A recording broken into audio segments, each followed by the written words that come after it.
In this video, I'll show you how to use the premium newsfeed with Robinhood Gold step by step. First, open your browser and go to the Robinhood website, then log into your account.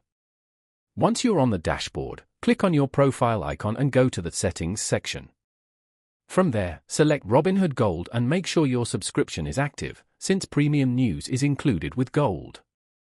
After that, go back to the main dashboard and scroll down to find the News or Update section. You can also open any stock page by using the search bar at the top and selecting a company. On the stock page, scroll down to the News section where you'll see articles from premium sources. Click on any article to open and read the full content. These articles often include deeper insights, market analysis, and company-specific updates.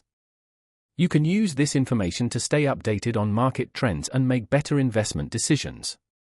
Keep checking this section regularly to follow breaking news and important updates. That's how you can use the premium news feed effectively. If you found this helpful, don't forget to like the video and subscribe for more easy tutorials.